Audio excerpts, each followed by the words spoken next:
ଜଗତସିଂହପୁର ଜିଲ୍ଲାର ରାଜନୈତିକ ପେଣ୍ଠସ୍ଥଳୀ କୁହାଯାଉଥିବା ତିର୍ତ୍ତୋଲ ବ୍ଲକ ତଥା ପଞ୍ଚାୟତରେ ସହସ୍ରାଧିକ ବ୍ୟକ୍ତିମାନଙ୍କ ଗହଣରେ ପଞ୍ଚାୟତ ସ୍ତରୀୟ ବିକାଶର ସଚେତନତା ସଭା କରାଯାଇଥିଲା।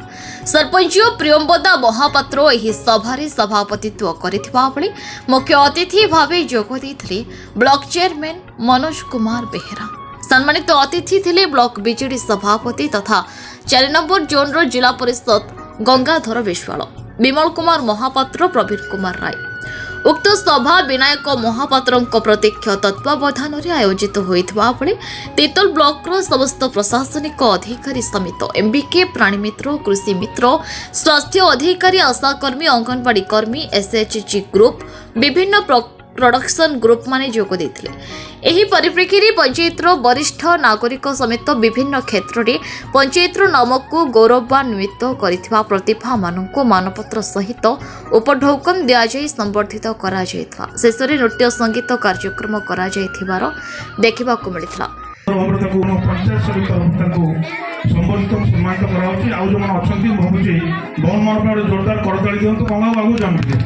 ଗୋଟେ ଫଟୋ ଗ୍ରୁପ ଫଟୋ ତାକୁ ନେଇଯିବ ଯାଉ ତାଙ୍କୁ ଉପଢୌକନ ଏବଂ ପୁଷ୍ପଗୁଚ୍ଛ ଏବଂ ସ୍ମାରକୀ ପ୍ରଦାନ କରାଯାଉଛି। ଆଜି ଉପସ୍ଥିତ ଅଛନ୍ତି, ମୁଁ ତାକୁ ଅଶେଷ ଅଶେଷ ଧନ୍ୟବାଦ ଦେଉଛି। ଆଜି ମୋ ଆଗରେ ବସିଥିବା ମା ମାନେ ଓ ସମସ୍ତ ଅଙ୍ଗନବାଡ଼ି ମ୍ୟାଡ଼ାମ ମାନଙ୍କୁ ସମସ୍ତଙ୍କୁ ଯେତିକ ଆମର ଏସ୍ଏଚ୍ଜି ମା ମାନଙ୍କୁ ମୁଁ ଧନ୍ୟବାଦ ଦେଉଛି ଆଜି ଏହି ମଞ୍ଚକୁ ସଫଳିତ କରିବା ବୋଲି।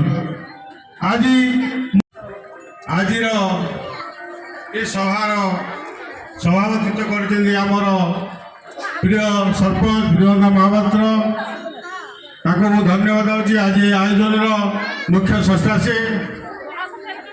ଆଜିର ଏ ସଭାରେ ଉପସ୍ଥିତ ରହିଛନ୍ତି ଆମର ଗଙ୍ଗାଧର ବିଶ୍ୱାଳ ମହୋଦୟ, ଜିଲ୍ଲା ପରିଷଦ ଦଳର ଆମ ତିର୍ତ୍ତୋଲ ବ୍ଲକର ସଭାପତି ମହୋଦୟ, ତାଙ୍କୁ ଆଜି ଉପସ୍ଥିତ ଥିବାରୁ ମୁଁ ତାଙ୍କୁ ଧନ୍ୟବାଦ ଦେଉଛି। ଆଜିର ବିଶେଷ ଆକର୍ଷଣ ଆମର ତିର୍ତ୍ତୋଲ ବ୍ଲକର ଯାହା ଦରକାର ସେମାନେ ଦେଉଛନ୍ତି, ତେଣୁ ପୁରୁଷମାନେ ଯାହା ନାରୀ ଶକ୍ତି ଉପରେ ନିର୍ଭର କରିଛି। ସେଥିପାଇଁ ଆମ ପ୍ରିୟ ମୁଖ୍ୟମନ୍ତ୍ରୀଙ୍କୁ ଆମେ ଧନ୍ୟବାଦ ଦେବା। ଆଉ ଗୋଟେ କଥା ହେଲା, ଆପଣମାନେ ଜାଣିଥିବେ ସେପଟେ ଯୋଉ ବରଗଡ଼ ଫରଗଡ଼ରେ 5 ଲକ୍ଷ ଟଙ୍କାର ଦେଇଛନ୍ତି, ତାର ବିନା ସୁଧରେ ଦେଇଛନ୍ତି। ଆମର ଯୋଉ ମିଶନ ଶକ୍ତି ମା ମାନେ ସେଇ ବ୍ୟବସାୟ କରି ବା ଅନ୍ୟମାନଙ୍କୁ ପୋଷଣ କରି ତାଙ୍କର ଯୋଉ ସୁବିଧା ଦୂର କରୁଛନ୍ତି। ଆଉ ଗୋଟେ କଥା, ଯୋଉ ମୁଖ୍ୟମନ୍ତ୍ରୀ ଆମର ମା ମାନଙ୍କ ପାଇଁ 10 ଲକ୍ଷ। ଜୟ ଜଗନ୍ନାଥ, ଜୟ ଜଗନ୍ନାଥ।